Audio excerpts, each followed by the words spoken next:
देवेश्वानि देव सवितर्दुरितानि वरासु यद्भद्रं तन्नयासु।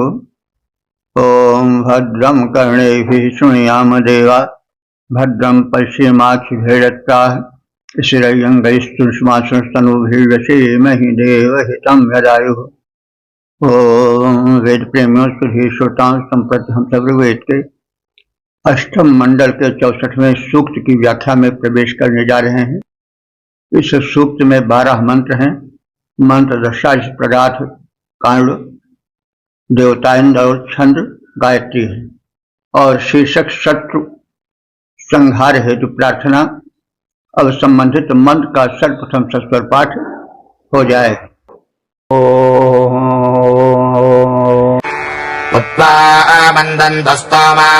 कृणश्वराधो अद्रिवः अवब्रह्मत्विषोदहि।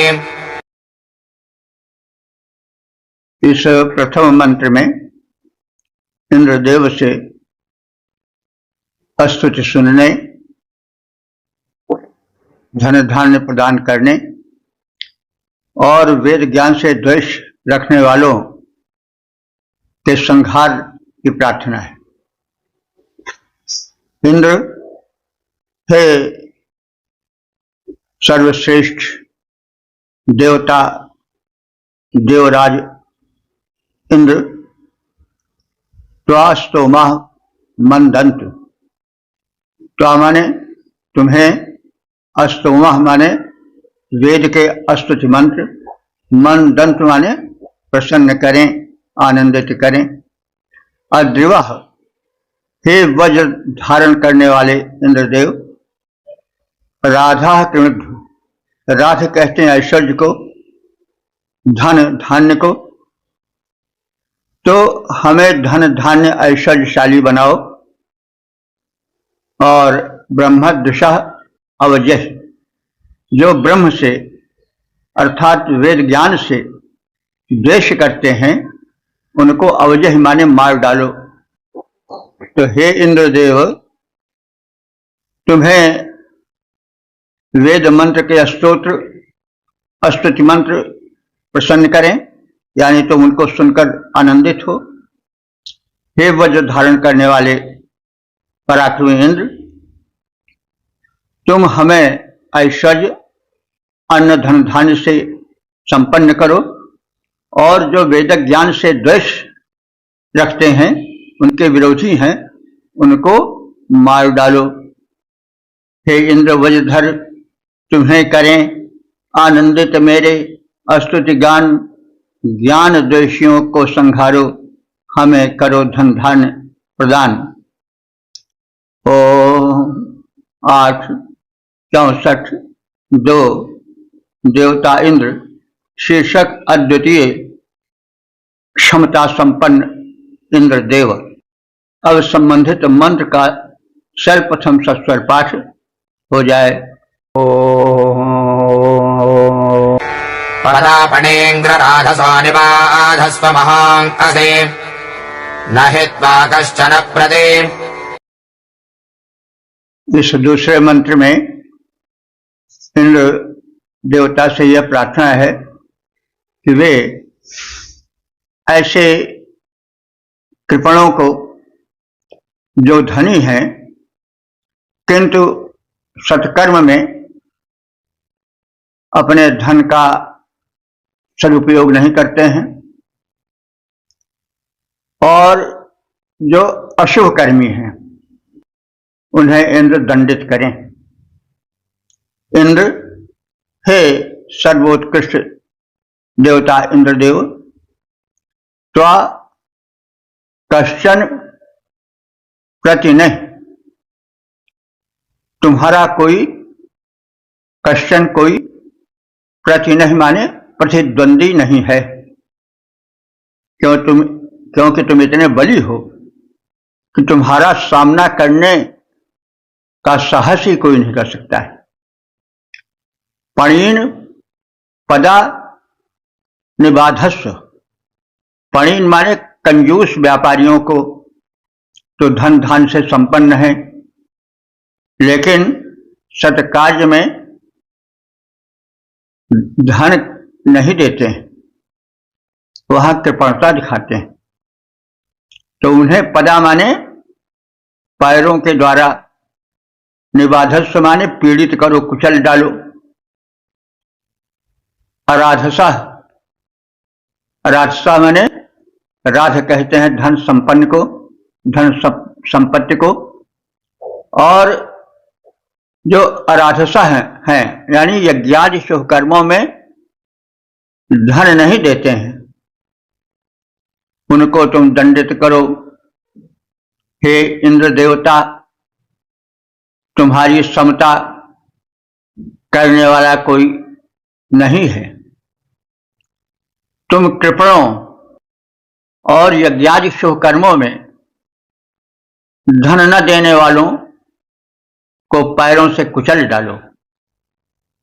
हे इंद्र, तुम्हारी बराबरी कोई न कहीं करने वाला, कोई न कहीं तेरे समान बल वैभव को धरने वाला, जो धनी कृपण शुभ कर्मों में धन अपना लगा न पाते हैं, पैरों से उन्हें कुचल डालो, जो यज्ञ नहीं कर पाते हैं। ओम 8, 64, 3 देवता इंद्र शीर्षक समर्थ स्वामी इंद्र। अब संबंधित मंत्र का सर्वप्रथम सस्वर पाठ हो जाए।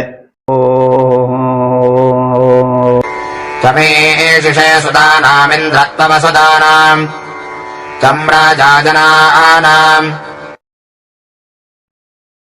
इस तीसरे मंत्र में इंद्र की महत्ता, उनके सर्वेश्वर होने का कथन है।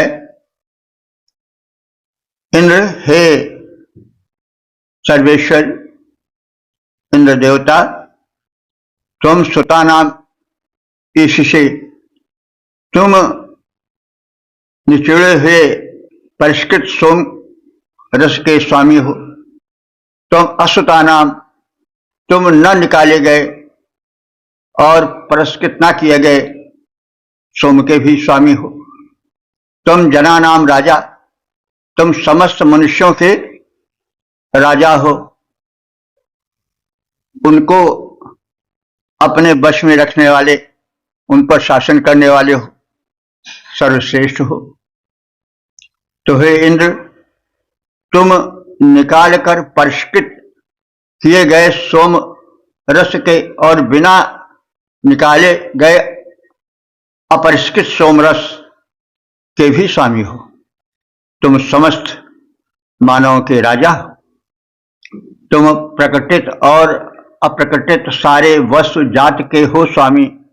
तुम हो नरेश स्वामी सबके, हे इंद्रदेव अंतर्यामी। ओम 8, 64, 4 देवता इंद्र शीर्षक परम तेजस्वी इंद्र। अब संबंधित मंत्र का सर्वप्रथम सस्वर पाठ हो जाए।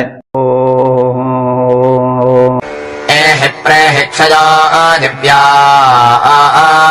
आघोषं दर्शनेनाम् ओभे प्रणासि रोदसी।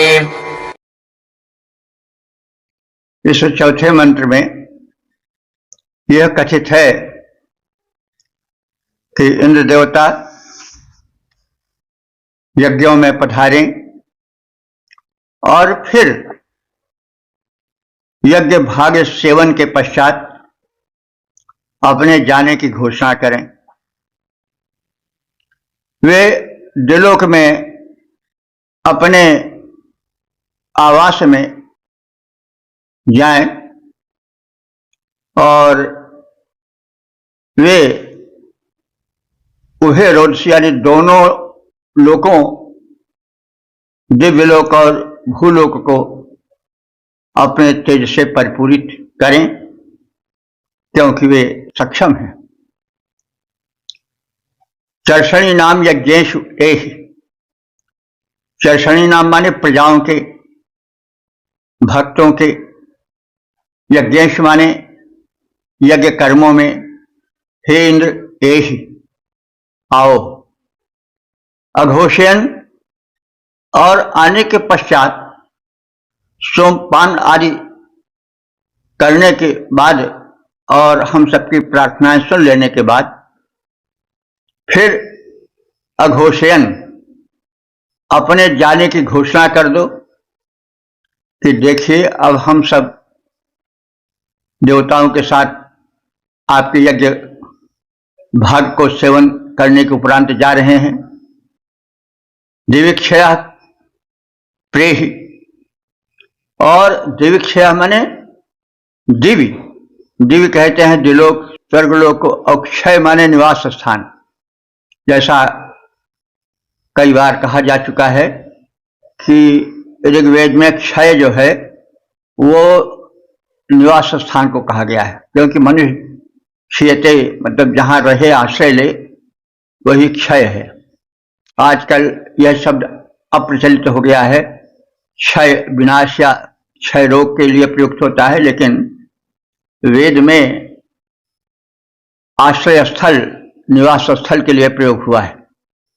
तो प्रेह माने प्रस्थान करो, चले जाओ। तो आओ यज्ञ में अपने भाग को ग्रहण करो।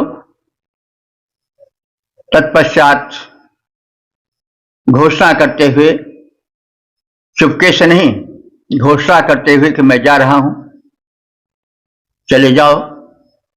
और द्युलोक के स्वर्गलोक के अपने भवन में, अपने आश्रय में, आश्रय स्थल में तुम सुशोभित हो जाओ। तुम्हारी महत्ता बहुत अधिक है।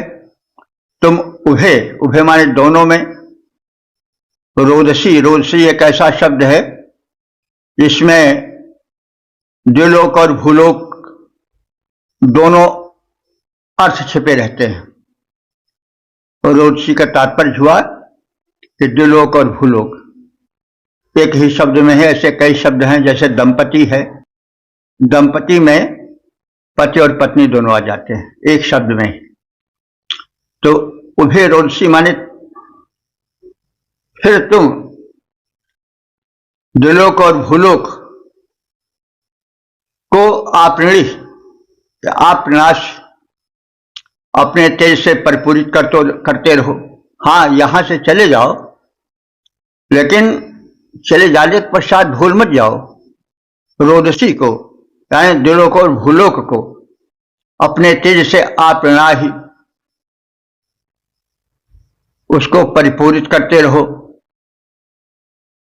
तो इस मंत्र में इंद्र के स्थूल रूप, मानवीय रूप की कुछ अधिक व्यंजना मिलती है। जैसा हम समय समय पर कहते आ रहे हैं कि इंद्र तो सूक्ष्म शक्ति है, परमात्मा है, उसे अपने अपने दृष्टियों से लोग देख लेते हैं, लेकिन वो क्या है, कहाँ है, कैसे है, इसको निश्चित रूप से कोई बता नहीं सकता है। एक अनुभूति होती है, और अनुभूति जब अधिक स्थूल हो जाती है तो वो कुछ और विचार करने के लिए बाधित करती है। इंद्र में मानवत्व स्थापित किया गया और एक शर्त रखी गई कि जो 100 अश्वमेध यज्ञ कर ले वो इंद्र हो जाएगा। मानव भी इंद्र पदवी प्राप्त कर लेता था। तो पहले जो इंद्र था, जब युद्ध काल था, तब तो उसमें वीरत्व, धीरत्व और इंद्र के गुण दिखाई पड़ते थे। वज्र धारण करता था और इंद्र के गुणों को उसमें स्थापित किया गया था, और वो वैसे ही बने रहने की चेष्टा करता था, और जहां जाता था वहां उसका स्वागत होता था। बाद में जब युद्ध का काल समाप्त हो गया, जो आर्यों के विरोधी, ऋषिमुनियों के विरोधी थे, वे मारकर सप्त सिंधु प्रदेश से भगा दिए गए। इतिहास को देखें तो ये लोग जो मध्य एशिया है, जहां ईरान, अरब, इराक आदि देश हैं, वही देश को ये लोग, उसी देश को ये लोग गए, क्योंकि सप्त सिंधु प्रदेश तो बड़ा उपजाऊ प्रदेश था। कश्मीर से लेकर के या जो लोग था या स्थल था, जिसे आजकल हम सिंध, बलोचिस्तान आदि कहते हैं, वही उपजाऊ प्रदेश आर्यों का था। वहीं पर वेद की रचना भी हुई, वेद के मंत्रों का दर्शन भी हुआ। लेकिन तब तक जो भारतीय आर्य थे, उन जिनमें ऋषि थे, वे इधर पूर्वी प्रदेशों में और दक्षिण प्रदेशों में नहीं जा सके थे। वे कश्मीर से लेकर के और फिर सिंध, पंजाब के ही प्रदेशों में सीमित थे। तो इंद्र के लिए आवास जो मानव थे, इंद्र अपने कुछ शर्तों के कारण मानवत्व से इंद्रत्व प्राप्त किए थे। वो आते थे, फिर अपने स्वर्गतुल्य निवास स्थान में चले जाते थे। तो यहां वही प्रतीत हो रहा है कि हे इंद्र, तुम आओ और अपने आने की घोषणा करो। तो दिव्य शक्तियां कोई घोषणा तो करती नहीं है, आई, हृदय में उनका अनुभव हुआ बस, और फिर घोषणा करके जाओ कि भाई हम अब जा रहे हैं। तो इसमें मानवत्व और इसमें यह बात अधिक सूचित हो रही है कि इंद्र कोई शरीरधारी, पदवीधारी व्यक्ति था, जो युद्ध काल में अपने बल वैभव से विरोधी शक्तियों को हराता था। लेकिन जब युद्ध काल समाप्त हो गया तो मानवीय दुर्बलताएं उसमें आने लगी, विलासी होने लगा। फिर धीरे धीरे पुराणों में उसका रूप जो है वो गिरता गया, उसे विलासी बताया गया। फिर जब विलासिता के कारण कमजोरी आती है तो विरोधी दलों द्वारा वो हराया जाने लगा, खदेड़ा जाने लगा। जैसे इंद्रजित वगैरह, मेघनाद जो थे, वो इंद्र को हराने के कारण इंद्रजित बने थे। तो बहरहाल ये इतिहास है, वेदों में इतिहास है, लेकिन लोग वेद से इतिहास नहीं प्रारंभ किए। यूरोपीय जो थे, उन्होंने हमारे इतिहास को लिखा और सिकंदर के आगमन से ही उन्होंने यहां इतिहास शुरू किया।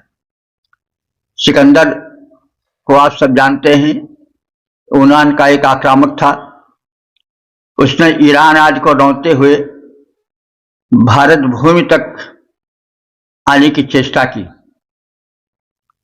लेकिन यहां अफगानिस्तान में फैले हुए जो राजा महाराजा थे, उसमें पूर्व प्रधान था। तो उससे जब उसका संघर्ष हुआ तो उसके छक्के छूट गए। हालांकि जो यूनानी इतिहासकार थे वो तो उसको हराया नहीं बताते हैं, लेकिन वो विश्व विजय के लिए आया था तो फिर लौट क्यों गया। इसका मतलब हुआ कि जो पुरुष से संग्राम हुआ, राजा पुरुष से, उसका विजेता जो था वो पुरुष ही था और सिकंदर नहीं था। ये तो लीपा पोती हुए इतिहास में। जब उसके गुप्तचरों ने बताया कि मौर्य साम्राज्य पल रहा है और वो चाणक्य ऐसे राजनीतिज्ञ के संरक्षण में है, तो वो फिर उल्टे पांव लौट गया योनान को हालांकि बताया जाता है कि रास्ते में उसकी मृत्यु हो गई। तो वहीं से लोग भारतीय इतिहास को प्रारंभ करते हैं, लेकिन वो तमाम वस्तुओं को छोड़ गए। वास्तव में इतिहास प्रारंभ करना चाहिए ऋग्वेद से, और ऋग्वेद में क्या है, क्या कौन सी संस्कृति थी, कौन सी सभ्यता थी, कौन सी घटनाएं थी, कैसे दशराज युद्ध हुआ, उसमें इंद्र आया और वह इंद्र बड़ा प्रबल था, उसने मार भगाया और ऐसे शत्रु भागे जैसे ढलान पर पानी भागता है, आदि आदि बातें सप्तमंडल में कथित हैं दशराज युद्ध में। तो ये सब बातें और तमाम बातें हैं, उसमें कल्चर कैसी थी, सभ्यता कैसी थी और उनका कृत्य कैसा था, आदि आदि बातों को लिखना चाहिए था। तो ऋग्वेद में तो एक संपन्न सभ्यता चल रही थी, जबकि यूरोप अज्ञान निद्रा में सो रहा था। तो वे विजित देश की श्रेष्ठता नहीं बताना चाहते थे, क्योंकि ऐसा करने से वे कुछ अपने को नीचा समझ पाते। तो वे तो शासन कर रहे थे देश पर, तो वे शासक हो करके शासित से नीचे अपने को दिखावे, उनको हजम नहीं होता था। इसलिए इतिहास में काफी लिपापोती हुई है। और मैंने एक उपन्यास लिखा है जयतुहार्तम, उसमें हमने इन सब तथ्यों को सतर्क प्रस्तुत किया है। दक्षिण में विजयनगर एक बड़ा संपन्न सशक्त राज्य था, उसका इतिहास में कहीं उल्लेख ही नहीं किया इन यूरोपीय लेखकों ने। और वहां के मंदिर जितने दिव्य और भव्य हैं, उनको छोड़ करके उनका कहीं कोई नाम ही नहीं लिया। और 7 आश्चर्यों में जो है वो ताजमहल को रख दिया, जबकि हमें तो दक्षिण जाने का अवसर मिला और हमने दक्षिण के भव्य मंदिरों को देखा। और जो यूरोप के यात्री आए थे उनसे मैंने पूछा कि भाई आप तो देखे होंगे पिरामिड को, तो उन पिरामिड में, उस पिरामिड में और इन मंदिरों में कौन श्रेष्ठ जान पड़ता है? तो उन्होंने बताया नहीं, श्रेष्ठ यही है। तो कहने का मतलब इतिहास में लिपापोती हुई है। और वेदों में जो एक सभ्यता पड़ रही थी वो बड़ी उच्च कोटि की सभ्यता थी। भले उस समय प्रारंभिक काल में युद्ध चल रहे थे जिनका बार बार चित्रण हो रहा है, और युद्ध के जितने पर्यायवाची शब्द है वेद में उतने शायद और किसी के नहीं। तो ये सब यहां से प्रारंभ करनी चाहिए इतिहास को। लेकिन आज के हमारे जो भारतीय लेखक है वो भी नहीं प्रयास करते, क्योंकि आजकल ज्यादा प्रयास करने की भावना ही खत्म हो गई है। नहीं तो यह ऋग्वेद कालीन जो दिव्य सभ्यता है इसका उल्लेख होना आवश्यक है। और तुलनात्मक रूप से यह भी कहना आवश्यक है, यह गर्व की बात है कि जब संसार जागरण से दूर अज्ञान की निद्रा में खर्राटे खींच रहा था, तब हमारे इस भारत भूमि पर एक उच्च कोटि की सभ्यता चल रही थी। तो ऐसा लिखना आवश्यक है। तो मैं कह रहा हूं, और जो ज्ञानी हैं, विश्वविद्यालय के प्रोफेसर हैं, और जो अन्य इतिहास पर कलम उठाने वाले लोग हैं, वो अब ऋग्वेद में पल रही इस उच्च कोटि की चेतना को उपेक्षित न करें और दिव्य इतिहास को लिखें। रामायण के राम कल्पित नहीं, क्योंकि कल्पित व्यक्ति उपन्यास के पात्र कभी अमर नहीं हो पाते, कितना ही श्रेष्ठ उपन्यास क्यों न हो। लेकिन अयोध्या से लेकर दक्षिण में जहां जहां राम गए वहां वहां तीर्थ बन गया। लंका तक जो उनका गमन हुआ वहां वहां तीर्थ बनते गए। तो उपन्यास के पात्र ऐसे नहीं हो सकते। कितना ही श्रेष्ठ उपन्यास हो या महाकाव्य हो, अगर वो काल्पनिक है तो कभी इतनी महत्ता को नहीं प्राप्त कर सकता। इसलिए राम ऐतिहासिक पात्र हैं, इसमें कुछ कहने की आवश्यकता नहीं है। और रामायण युगीन सभ्यता को, महाभारत कालीन सभ्यता को, घटनाओं को इतिहास में सम्मिलित करना परम आवश्यक है। यदि ऐसा नहीं होता तो कहीं अपराध हो रहा है, यह जानना चाहिए। तो हे इंद्र, हम मानवों की यज्ञ भूमि पर आओ, तदुपरांत अपने उद्घोष के साथ अपने आवास को दिव्यलोक को चले जाओ। चुपके से न जाओ, हम जा रहे हैं इसको बताओ, ताकि चलते समय लोग चरण स्पर्श कर सकें, वंदना कर सकें।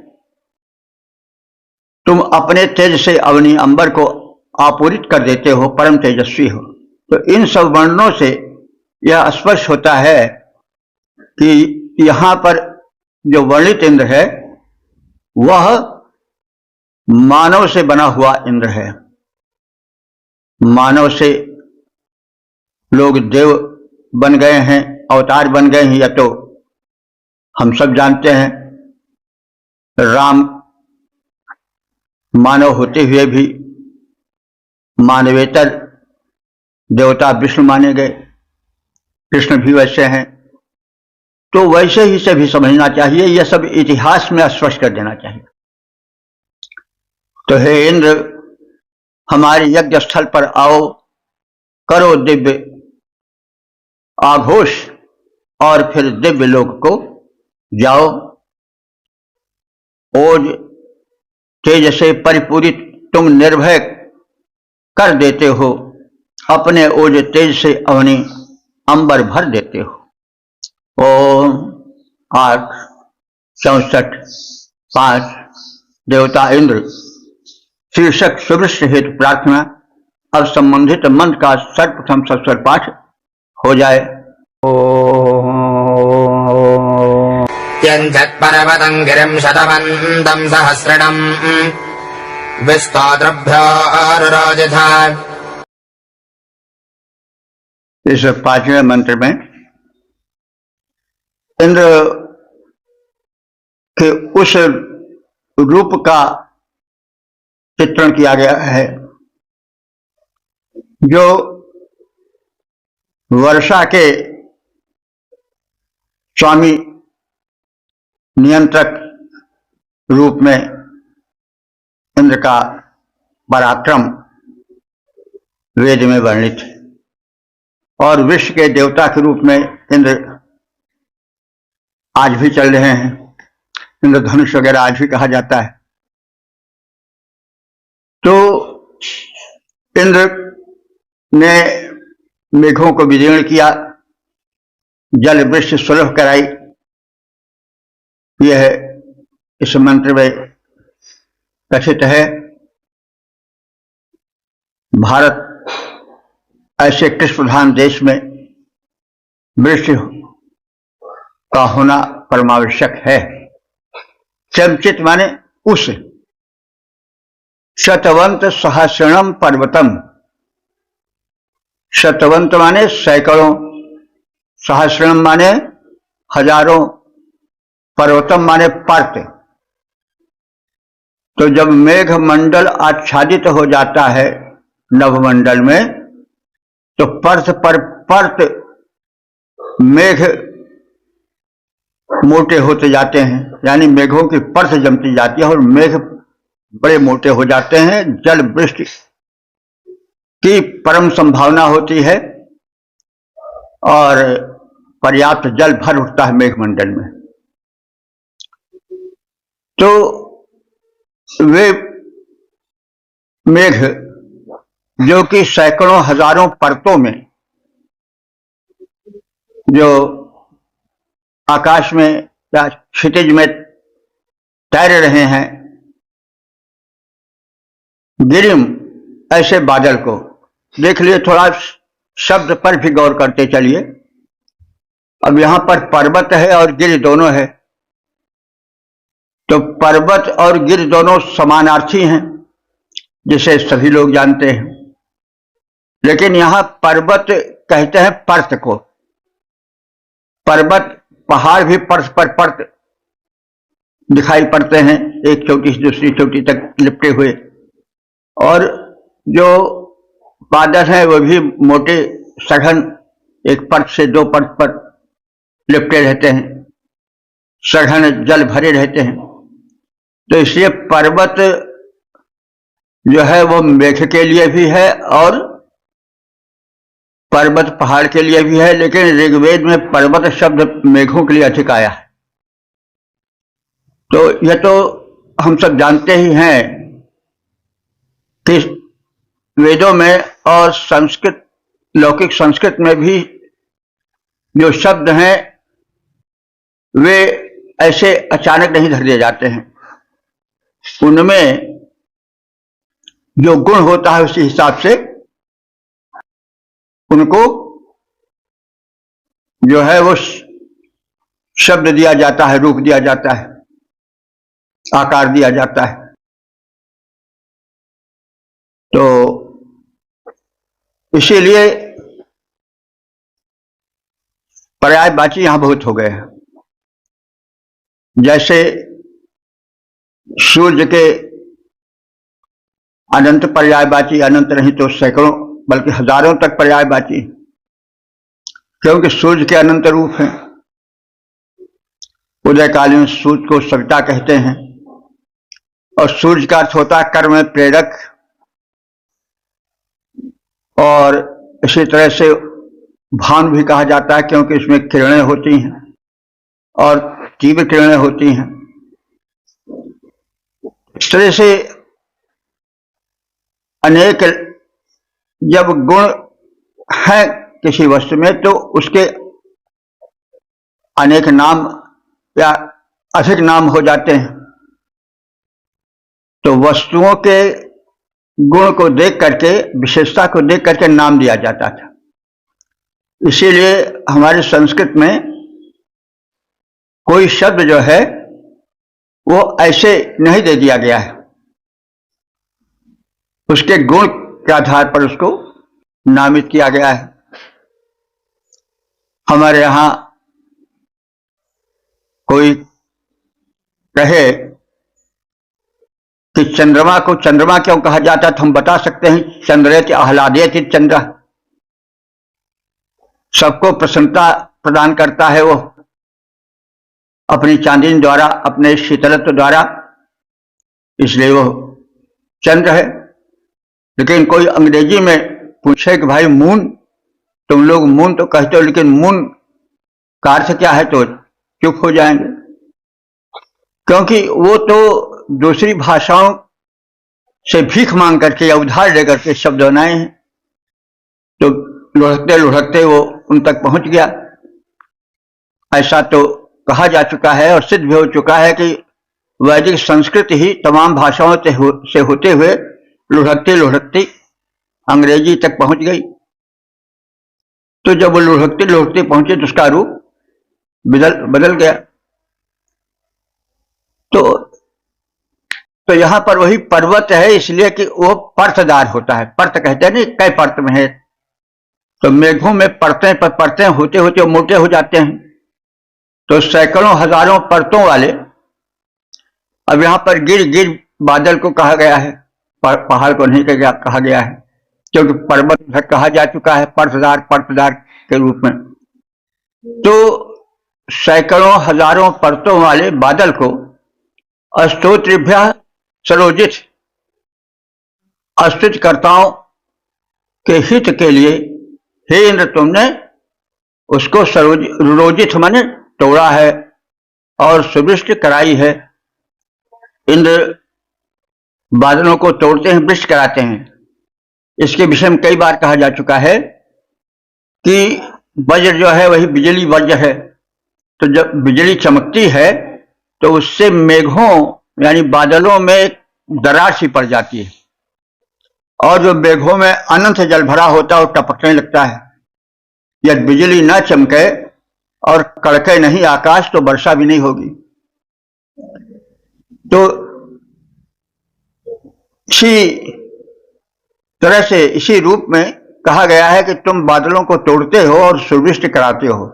स्तोत्रभ्य जो स्तुति करता है उनके स्तोत्रों को, प्रार्थनाओं को सुन करके हे इंद्र तुम रुरोजित बादलों को तोड़ डालते हो वज्रपात द्वारा और सुवृष्टि कराते हो। हे इंद्र तुम अनेक परतों वाले मेघमंडल को तोड़ देते हो और हम स्तुतिकर्ताओं के हित के लिए वृष्टि कराते हो, और तुम यह कर्म कराते रहो ताकि हम सुवृष्टि का लाभ लेते रहें। हे इंद्र देवता कृपा दृष्टि दौड़ाओ, हे इंद्र देवता कृपा दृष्टि दौड़ाओ, हम उपासकों के हित को अपने हृदय पटल पर लाओ। सैकड़ों हजारों परतों वाले मेघ पटल पर जाओ, बादल के दल तोड़ो, बादल के दल तोड़ो, उनसे बारिधार बरसाओ। ओम 8 64 6 देवता इंद्र शीर्षक सोमपान कर कामना पूर्ति हेतु इंद्र से प्रार्थना। अब संबंधित मंत्र का सर्वप्रथम सस्वर पाठ हो जाए। भजमत्पादिवासुदेवजन्नक्तम् हवामहे अस्माकं काममावृणा। 106 मंत्र में सोम यज्ञ में इंद्र का आमंत्रण किया गया है और उनसे कामनाओं के पूर्ति हेतु प्रार्थना की गई। तो वयम माने हम सब तुम्हारे उपासक सुते माने जिसमें सोम निचोड़ा जाता है उस सोम यज्ञ में, त्वा माने तुझको, दिवा हवा में है, दिवा माने दिन में, हवा में माने बुलाते हैं, आवाहन करते हैं। नक्तम, नक्तम माने रात में तुम्हारा आवाहन करते हैं। और अस्माकम कामम, तुम हम सब की कामनाओं को आपने भली भांति पूरी करो। हे इंद्र सोम यज्ञ में सोम तैयार कर, हम दिन में और रात में सभी समय तुम्हें बुलाते हैं, तुम हमारी कामनाएं पूरी करो। हे इंद्र अहरनिश भक्त तुम्हारे तुम्हें बुलाएं, आओ पूरी करो हमारी शुभ इच्छाएं। ओम 8 64 7 देवता इंद्र शीर्षक इंद्र विषयक जिज्ञासा। अब संबंधित मंत्र का सर्वप्रथम सस्वर पाठ हो जाए। वा अस्य वृषभो जवातु विक्रीभो अनानदः ब्रह्मागस्तं सपर्यते। 107वें मंत्र में रहस्यवादिता इंद्र के स्वरूप में प्रकट होती दिखाई देती है। इंद्र रहस्यमय है, वह सूक्ष्म है, उसके सच्चे स्वरूप को कोई नहीं जान सकता है। वह कहाँ रहता है, क्या है, कैसे है, इसे जानना कठिन है। तो स्यः माने वह, वृषभः माने बलवान, युवा माने सदैव युवा रहने वाला। युवा का मतलब हुआ जिसकी शक्ति में कभी क्षीणता नहीं आती, वो युवा ही नित्य बना रहता है, तरुण रहता है। जो तुवी ग्रीवा, जिसकी ग्रीवा तुवी माने विशाल है, अनानतः, जो कभी नीचा नहीं हो पाता है, यानी जिसको कोई कभी नीचा नहीं दिखा सकता है, जो ऊंचे ही रहता है, जो सर्वोपरि है, ऐसा इंद्र क्या भला कहाँ है, कोई बतावे। अब यहां राष्ट्र वाचता है, जिज्ञासा है। तम उसका कह ब्रह्मा सपर्यत, कौन सा ज्ञानी है जो सत्कार करके उसको रिझा सकता है। अब वो तो इतना विशाल है कि वो वर्णन के बाहर है, फिर कैसे उसको कोई रिझा सकता है, उसके बराबर प्रार्थना कोई कैसे कर सकता है। तो वह इंद्र सर्वेश्वर सर्वस्वामिन पर ब्रह्म परमात्मन का प्रारूप युवा है, नित्य युवा है, बलशाली है, सशक्त है, कभी किसी के द्वारा झुकाया नहीं जा सकता है। ऐसा इंद्र भला कहाँ है। कौन ज्ञानी भक्त उसकी उपासना कर रहा है और कैसे उसको रिझा सकता है, इसे हमें कोई बतलाए।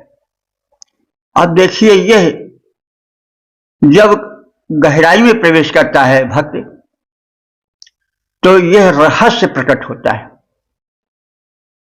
भाई ऊपरी भाषा में तो हम कहते हैं ऐसा है, ऐसा है, वैसा है, लेकिन जब हम सोचते हैं कि भाई वो कहाँ है, कैसा है, तो फिर कोई उसका उत्तर नहीं दे पाता है।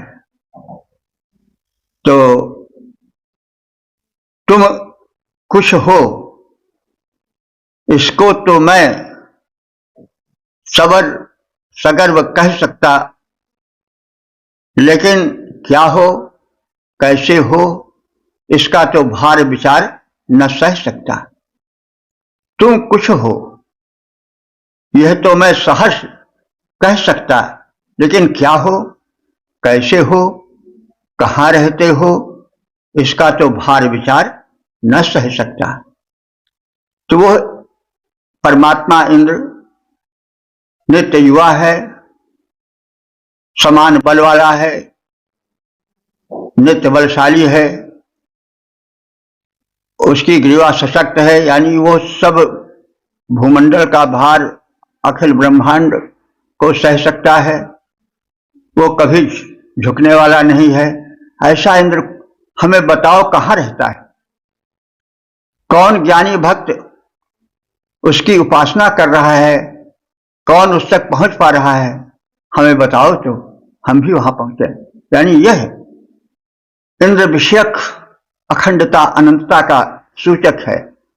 कह तो रहे हैं, प्रार्थना तो कर रहे हैं, लेकिन वो कहाँ है, कैसे है, क्या है, कुछ जान नहीं मिलता है, क्योंकि सूक्ष्म का जानना बड़ा कठिन होता है। परमात्मा तो सूक्ष्म से सूक्ष्म है। तो यहां पर जो है वो रहस्य वादी भावना ऋषि के हृदय में फूट पड़ी है। नित्य युवा, बलशाली, जिसकी ग्रीवा शक्ति भरी है, जो अदम्य है, कभी न झुकता, जिसमें शक्ति बड़ी है, ऐसा इंद्र कहाँ स्थित है, पूजा कौन कर रहा, इस रहस्य को कौन बताए, कौन है ध्यान धर रहा। ओम 8:64 देवता इंद्र, रहस्यमय इंद्र। अब संबंधित मंत्र का सर्वप्रथम सस्वर पाठ हो जाए। ओम कस्य स्वेत्सवनं वृषाजश्वां अवगच्छते इंद्रं कस्मिदाजके। इस 8वें मंत्र में भी इंद्र के रहस्यमय रूप में प्रवेश किया है ऋषि ने। वृषा इंद्र परम बलवान है, इसका तो हमें अनुभव होता है। कस्यचित् किसके सवन में युधिष्ठान अवगच्छति, लेकिन वह कौन ऐसा भाग्यशाली है जिसके सोम यज्ञ में वह सोमपान करने हेतु जाता है, आता है। तो यह रहस्य है, यानी उसको कोई साक्षात तो देख नहीं पाता है। सोम यज्ञ में सोमपान आदि की बातें होती हैं, लेकिन वो सोमपान क्या करता है? क्या उसको ऐसा करते हुए किसी ने देखा है? क्या सोम यज्ञ में आने का साक्षात्कार किसी ने किया है? कस्यचित्, भला ऐसा कौन मनुष्य है इंद्रम आचक्रे, जो इंद्र को जानता है? यह रहस्य हम जानना चाहते हैं। बलवान इंद्र किसके यज्ञ का सेवन करता है, किसके यज्ञ में साक्षात पधारता है? कौन मनुष्य इंद्र को जान पाया है? कौन सोमपान करते हुए इसे देख पाया है? इस रहस्य को हम जानना चाहते हैं, इसको कोई बताए। भले इंद्र किसके यज्ञों को करता है स्वीकार, गमनागमन रहस्यपूर्ण है उसका भली प्रकार। ओम 864 9 देवता इंद्र, इंद्र विषय का रहस्य। अब संबंधित मंत्र का सर्वप्रथम सस्वर पाठ हो जाए। कंदे दाना असक्षदवृत्रहन्तम् सुवीर्या उक्थेक उस्विदन्तमः। इस मंत्र में भी रहस्यमयता देखी जा सकती है। जब मनुष्य परम शक्ति का वर्णन करते करते विचार की सूक्ष्मता में जाता है, उस गहराई में उतरता है, तो फिर वो क्या है, कैसे है, कहां है, कुछ था नहीं मिलती, क्योंकि वो सूक्ष्म से सूक्ष्म है। उसका विस्तार अनंत है। आकाश में कोई उड़े, लेकिन आकाश ज्यों का त्यों आगे अवकाश देने का कार्य करता है। वो भी अनंत है। पूरा पश्चिम उत्तर दक्षिण कितना फैला है कोई जान नहीं सकता है। वैसे जब सामान्य वर्णन करने के पश्चात भगवान के स्वरूप को कोई जानना चाहता है तो रहस्यवादिता अपने आप आ जाती है। तो इंद्र के जो उसके ऊपरी रूप का चित्रण किया गया, उसके भौतिक रूप में उसकी शक्तियों को बताने की चेष्टा की गई, तब उसमें जो है वो आने लगी शारीरिकता। लेकिन जब उसके सूक्ष्म अंग में, सूक्ष्म स्वरूप में प्रवेश करने की चेष्टा हुई, तो क्या जैसा हम वर्णन करते हैं वैसे ही है वह परम ब्रह्म परमात्मा? तब कुछ जवाब नहीं मिल पाता। तब उसके पश्चात वह सूक्ष्म चिंतन प्रारंभ होता है, जिसे हम रहस्यवाद कहते हैं। तो इन कुछ मंत्रों में सूक्ष्मता से उत्पन्न होने वाला रहस्यवाद ही। पहले तो तब जब आंगिकता थी, अधिक उसमें भौतिकता देखी जाती थी, गुण देखे जाते थे, तब तक तो उसका स्वरूप यह है, वज्र धरता है, कहाँ का मारता है, किसको ढकेलता है, किसका संहार करता है, यह सब बातें थी। लेकिन जब उसमें सूक्ष्मता देखी जाने लगी तो फिर उसका उत्तर मंत्रदृष्टा को नहीं मिला। तो वह प्रश्नात्मक रूप में अपने वाणी को उतारने लगा। उसका परिणाम रहस्यवाद हुआ। तो वृत्रहन, हे वृत्त के निहंता इंद्र, ते दाना कम असक्षत, तुम्हारी दान शक्ति को कौन जान सका है और उसके द्वारा तुम कैसे प्राप्त हो सकते हो, इसे कौन बताए। का सुवीर्या, किसको तुम बल द्वारा प्राप्त किए जा सकते हो। यानी हम यज्ञ बल से तुम्हें प्राप्त कर लेंगे, तुम्हें अपने तपोबल से प्राप्त कर लेंगे, ऐसा कोई बतावे तो किस बल से तुम प्राप्त हो सकते हो, यह भी मुझे अज्ञात सा प्रतीत होता है। उक्थे, जिस यज्ञ में स्तोत्र पढ़े जाते हैं,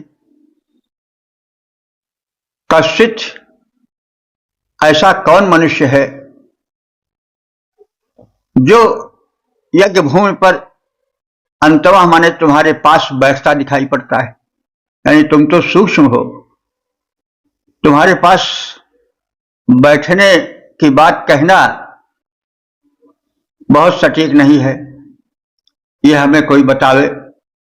केंद्र का आवाहन हुआ, वो कहाँ आया, कहाँ बैठा है कि उसके पास हम बैठ सकें। तो हे वृत्त निहंता इंद्र, तुम्हारे प्रदत्त धन वैभव को भला कौन प्राप्त करते हैं, इसको हमें कोई बताए तो। किस व्यक्ति को सामर्थ्य प्रदान करने वाले तुम हो जाते हो,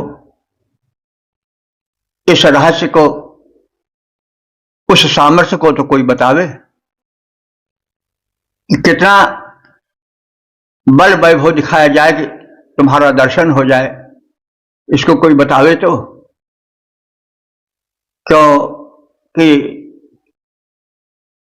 जो तुम्हें प्रवेश करता है वो तुम हो जाता है। बूंद समानी समुद्र में सो कट हेरी जाए। जब तक बूंद बूंद रहती है तब तक तो वो देखी जा सकती है, लेकिन जब बूंद सिंधु में समा जाती है तो फिर कोई उसको खोज कर बता ही नहीं सकता है। तो जब इस विचार के गांभीर्य में प्रवेश होता है तब तो सब सुध बुध खो जाती है और फिर कुछ कह नहीं मिलता है। गूंगे केरी शर्करा खावे और मुस्काए। गूंगे से कोई कहे कि भाई बताओ जरा स्वाद कैसा है, तो गें गें करेगा लेकिन बता नहीं पाएगा। तो भाई जो उसको जान लेता है वो बता नहीं पाता है, और जब तक पूर्ण ज्ञान नहीं होता तब तक ही कुछ उसका वर्णन हो पाता है। तो रहस्यवादिता का इसमें सूक्ष्म वर्णन है, सूक्ष्म है। वह स्थूल उसी रूप में नहीं हो सकता, उस रूप में नहीं हो सकता जैसा अनुभव किया जाता है। अनुभव हो जाने पर फिर जबान बंद हो जाती है। तो हे वृत्त निहंता इंद्र, तुम्हारे प्रदत्त धन वैभव कौन प्राप्त करते हैं, इसे हम सटीक रूप में नहीं जान पाए। किस व्यक्ति को तुम सामर्थ्य प्रदान करते हो तथा किसके निकट बैठते हो, यह सब रहस्य ही है। क्योंकि हम तो ऐसा नहीं देख पाए कि तुम किसी के बगल बैठे हो, तुम किसी के निकट आए हो। वास्तविकता तो यही है कि हम इसे नहीं जान पाए हैं, केवल भावना के गगन में उड़ते रहते हैं, लेकिन वास्तविकता का ज्ञान नहीं हो पाता है। वृत्त निहंता इंद्र, कौन वैभव तेरा पाता है, तुमसे पासामर्थ्य कौन जो बल से भर जाता है, किसके निकट बैठ करते अपना प्रेम प्रसार, यह रहस्य है, जान न पाता है इसको संसार। ओ 8 64 10 देवता इंद्र सोमपानार्थ प्रार्थना। अब संबंधित मंत्र का सर्वप्रथम सस्वर पाठ हो जाए। अजन्ते मानुषे जने सोमः पौरुषसो यते तस्येह प्रत्रपापिबा। इस 10वें मंत्र में फिर वही स्थूलता प्रारंभ हो गई।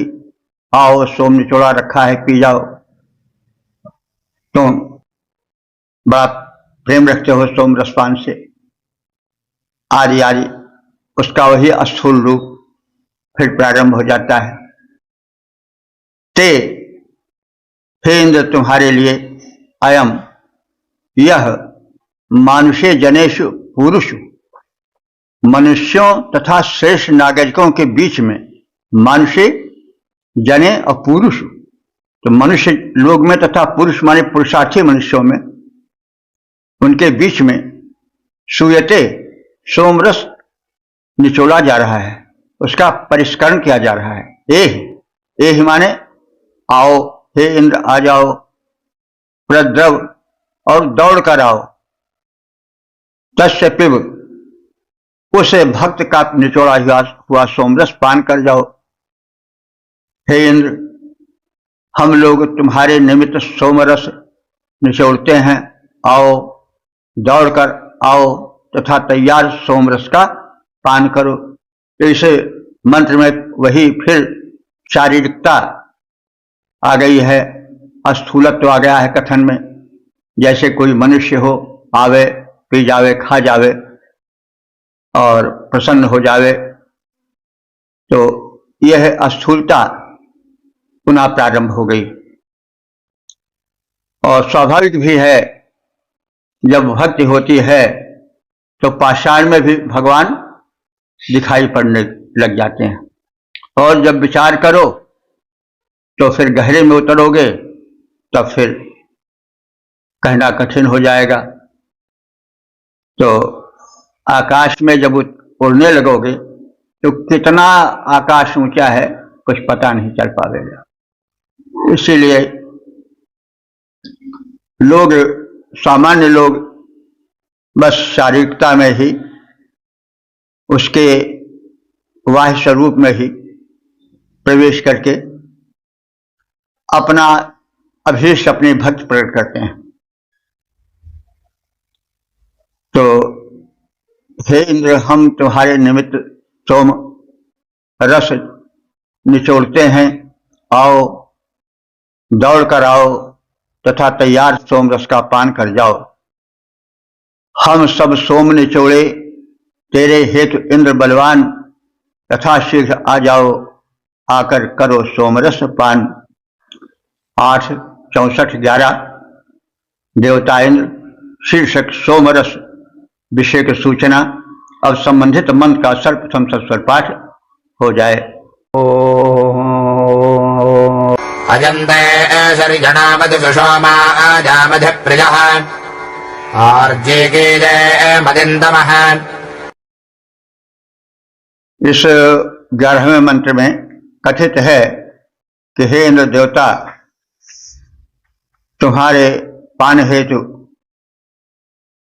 सुरक्षित, परिष्कृत, उत्कृष्ट सोमरस रखा है, उसका पान कर जाओ। तो शर्याणवती सुषोमायाम अध, शर्याणवत माने शर्याणवत प्रदेश है। शर्यणावत, ये शर्यणावत प्रदेश है, आज के पंजाब सिंध प्रदेश में कहीं होगा, ऐसा अनुमान है। तो शर्यणावत एक प्रदेश था, तो जिसका आज के भूगोल में कुछ बदला हुआ नाम होगा, लेकिन स्पष्ट नहीं है कि वह नाम कौन सा है। तो शर्यणावत प्रदेश में सुषोमा नदी, जहां की सुषोमा नाम की नदी प्रवाहित होती है, उसी तट पर आर्जिका माने पात्र में रखा हुआ सोम सुरक्षित है। ते प्रिय, तेरा वह प्रिय सोमरस मंद तमह बड़ा ही आनंद वर्धक है, उत्साह वर्धक है। अयम, ये सोमरस तुम्हारे पान हेतु सुरक्षित रखा हुआ है। यह सोम शरणावत प्रदेश में सुषोमा नदी के तट पर तैयार यानी परिष्कृत किया हुआ तुम्हारे हेतु सुरक्षित रखा है। यह सोम तुम्हें हे इंद्र अतीव प्रिय है और उत्साहवर्धक है। वो पात्र में भरकर रखा गया है। हे इंद्र, आओ और पान कर जाओ।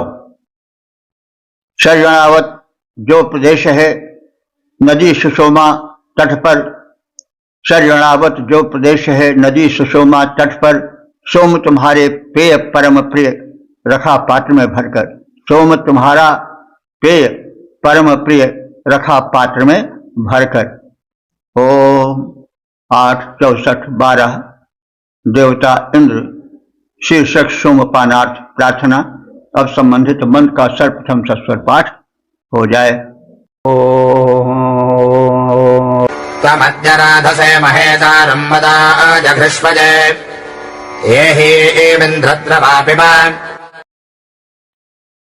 इस 12वें मंत्र में जो इस सूक्त के समापन का मंत्र है उसमें इंद्र को सोमपान कर शत्रु संहार करने की प्रार्थना है। इंद्र, हे इंद्र देवता, तम चारुम, उस चारु अर्थात सुंदर स्वादिष्ट सोमरस को तुम पान करो। महे राधसे, महे माने बड़े, राजसे माने धन देने के हेतु तुम उसका पान करो। और धृषवे, हमारे शत्रु के विनाश के लिए इस सोमरस का पान करो। मदाय माने आनंद प्रदान करने के लिए इस सोमरस का पान करो। और तदर्थ एह माने आओ, द्रव पिब, इसे सोम को दौड़कर शीघ्रता से पान करो।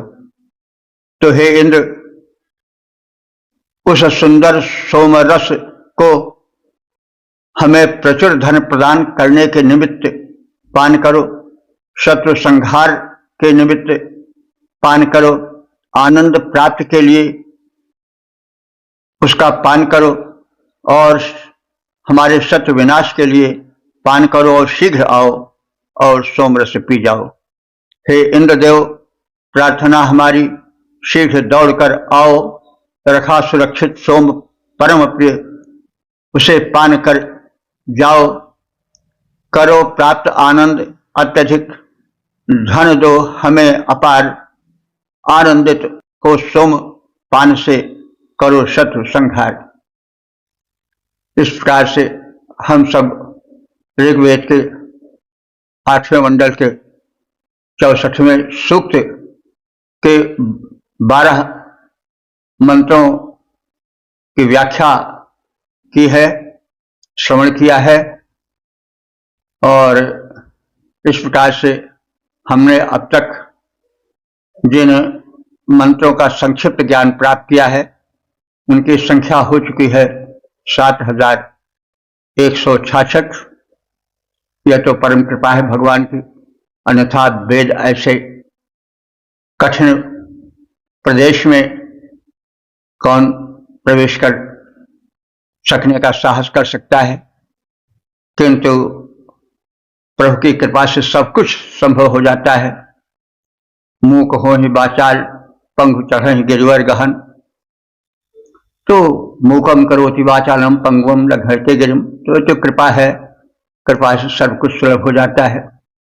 और हम उसी कृपा के सहारे वेद भगवान में जो ज्ञान निहित है उसको जाने और जनें। तो इसके देवता इंद्र हैं। उनकी शक्ति का, सोमप्रियता का कथन है। उनसे धन ऐश्वर्य आदि प्राप्ति की प्रार्थना है। साथ ही साथ कुछ मंत्र रहस्य भरे भी हैं, क्योंकि जब मनुष्य स्थूलता से सूक्ष्मता की ओर प्रस्थान करता है तो फिर रहस्यवाद आने लगता है। फिर यह विचार होने लगता है कि अरे वो कैसा है, उसका रूप क्या है, किस प्रकार से है, वो क्या कुछ पीता भी है या खाता भी है। तो फिर यह विचार उसको रहस्य के संसार में ले जाते हैं। जब वो हमारे निकट आ जाता है तब तो हम उसे खाते भी हैं, उसको खिलाते भी हैं, पिलाते भी हैं, उससे कुछ कहते भी हैं, सुनते भी हैं। लेकिन जब अनंतता में प्रवेश होता है मनुष्य, तब फिर वो उसका बड़ा सूक्ष्म और रहस्यवादी स्वरूप प्रकट होने लगता है। फिर वो उसी में तैरता रहता है। फिर उससे बहुत कुछ नहीं कह मिलता है। गूंगे के यदि शर्करा खावे और मुस्काए, तो उसे कोई गूंगा है, उसको शर्करा दे दो, खिला दो, तो वो कुछ नहीं कह पाएगा, खाएगा और मुस्काएगा। तो वैसे ही अध्यात्म में प्रवेश है, रहस्य में प्रवेश है। तो इंद्र के भौतिक रूप, आने जाने वाला रूप, घोड़े पर चढ़कर आना, सोम पीना, बैठना, ये सब तो उसका भौतिक रूप है। हम लोग भोग लगाते हैं, आओ तो दियम बस गोविंद तो भेनो समर्पय, तुम्हें हम खिलाते हैं, पिलाते हैं। तो यह तो एक व्यावहारिक बात हुई, भक्ति का प्राकट्य हुआ। लेकिन जब ये सोचने लगते हैं क्या उसका मुख है, तो कहाँ है, कैसे है, तो फिर रहस्यवाद ही प्रारंभ हो जाता है। तब वही बिनु पद चले सुने, बिनु काना, बिनु कर करे बिजनाना, आनंद रहित अमित रस भोगी, बिनु रसना वक्ता बड़े जोगी। तो फिर यह विच जावे ही वेद बुध, जाहि धरे मुनि ध्यान, सो दशरथ सुत भगत हित कौशल पति भगवान। तो ये तो स्वाभाविक है कि जब हम उस शक्ति की सूक्ष्मता की ओर, व्यापकता की ओर जाते हैं तो फिर वही रहस्यवाद बन जाता है। लेकिन मनुष्य में जब भक्ति भाव आता है तो हमारा कभी पुत्र बनता है, कभी मित्र बनता है, कभी स्वामी बनता है, कभी सखा बनता है। तो यही अंतर है। तो हमें समय समय पर उसी भावना में तैरना पड़ता है। यह जो वेद की भावना है, जो प्रार्थना के रूप में प्रकट होती है, वो भी है जब भावना के सूक्ष्मता में प्रवेश करती है तब रहस्यवाद भी बन जाती है। तो यह जो रहस्यवाद है और जो भक्ति का वह प्रवाह है, जिसमें हम कभी उसको पुत्र रूप में देखते हैं, कभी पिता रूप में देखते हैं, कभी भाई रूप में देखते हैं, कभी पति रूप में देखते हैं, तो ये सब भक्ति के विविध स्रोत हैं और इन सब स्रोतों को हम वेद में पा सकते हैं। इसलिए वेदाध्ययन जो बाद के साहित्य हैं, जो उत्तरोत्तर लिखे जाते रहे वेद के बाद, उनको समझने के लिए परम आवश्यक है वेद के ज्ञान की प्राप्ति। क्योंकि विचारधारा की प्रत्येक शाख पत्र सब उसी वेद के विशाल वृक्ष से जुड़े हैं। तो मूल को बिना जाने हुए फल फूल का सम्यक ज्ञान संभव नहीं है। इसलिए हमें वेद को सर्व विषयक चिंतन और अभिव्यक्ति का मूल मानकर चलना चाहिए। वेदाध्ययन के बिना ज्ञान अधूरा रह जाता है और वेद को उसके भिन्न भिन्न भाव के भरे होने के प्रारूप का भी ध्यान करना चाहिए और तुलनात्मक प्रारूप भी प्रकट करना चाहिए। समझना और समझाना चाहिए। यह बहुत बड़ा उपकार होगा ज्ञान के क्षेत्र में मानवता के क्षेत्र में, अध्यात्म के क्षेत्र में। इसलिए वेदाध्ययन, वेद का प्रचार प्रसार बहुत आवश्यक है। हम बहुत कुछ कर चुके हैं भौतिक संसार में, इतने प्रयोग करके इतने संहारक अस्त्र शस्त्र बना लिए हैं कि पृथ्वी बारूद के ढेर पर बैठी है। आवश्यकता है वेद के ज्ञान के शीतल प्रवाह के प्रचार के, अन्यथा सभी जानते हैं कि विनाश कब हो जाए, मनुष्य अपने हाथों ही अपना नाश कब कर ले, कोई ठिकाना नहीं। इसलिए वेद के इस गंभीर ज्ञान में हमें प्रवेश करना होगा, जहां यह कहा गया है कि हमें एक रूप में जो है वो भौतिक ज्ञान का और आध्यात्मिक ज्ञान का जीवन में स्थान देना चाहिए। यदि हम भौतिक ज्ञान में ही उलझे रहेंगे तो भी हमारा कल्याण नहीं होगा। यदि हम अध्यात्म की ओर ही लगे रहेंगे तो भी हमारा कल्याण नहीं होगा। सम्यक विकास होगा, सम्यक जीवन बनेगा, वो वेद के ज्ञान से ही बनेगा, जो यह संदेश देता है कि हमें अविद्या और विद्या दोनों का ज्ञान प्राप्त करना चाहिए और दोनों से मिला हुआ जीवन बिताना चाहिए। यदि ऐसा हो जाए तो संसार के समस्त संकट दूर हो सकते हैं और मनुष्य अनंत ऊंचाई तक पहुंच सकता है। हम इसी छोटी सी धरती में भूले पड़े हैं।